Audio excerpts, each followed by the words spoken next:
చిన్నప్పటి నుంచి ఒక క్వశ్చన్ మనందరికీ ఉంటుంది. అసలు ఏలియన్స్ ఉన్నాయా? లేవా? అని. దీనికి ఆన్సర్ యెస్. ఏలియన్స్ ఖచ్చితంగా ఉన్నాయి. ఎందుకంత ఖచ్చితంగా ఉన్నాయి అంటున్నా అంటే, మన యూనివర్స్ ఎంత పెద్దదో అందరికీ తెలుసు. ఎన్నో గ్యాలక్సీలు, ఎన్నో స్టార్స్ ఉన్నాయి. తర్వాత చెప్పే ముందు మీరు స్పేస్ లవర్స్ అయితే ఛానల్‌కి సబ్స్క్రైబ్ చేసుకోండి. మన సూర్యుడు కూడా ఒక స్టారే. మన సూర్యుడి చుట్టూ హ్యాబిటబుల్ జోన్ ఉంటుంది. అంటే లైఫ్ ఉండడానికి ప్రాబబిలిటీ ఎక్కువ ఈ జోన్‌లోనే ఉంటుంది. మన ఎర్త్ కూడా అదే హ్యాబిటబుల్ జోన్‌లో ఉంది. ఇలా సూర్యుడిలాగా ఈ యూనివర్స్‌లో 200 బిలియన్ ట్రిలియన్ స్టార్స్ ఉన్నాయి. అంటే 2 పక్కన ఇన్ని సున్నాలు. ప్రతి స్టార్‌కి హ్యాబిటబుల్ జోన్ ఖచ్చితంగా ఉంటుంది.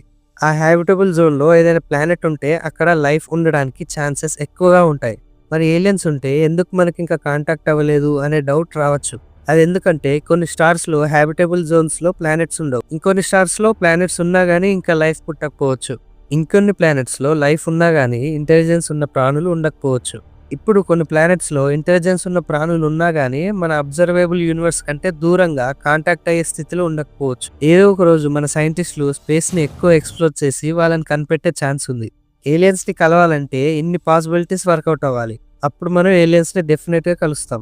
కానీ ఇక్కడ ట్విస్ట్ ఏంటంటే మన పక్కన ఉన్న స్టార్ మనకి 4.25 లైట్ ఇయర్స్ దూరంలో ఉంది. ఇప్పుడున్న టెక్నాలజీ ప్రకారం పార్కర్ సోలార్ ప్రోబ్ వేసుకొని వెళ్తే అక్కడికి వెళ్ళడానికి 7230 సంవత్సరాలు పడుతుంది.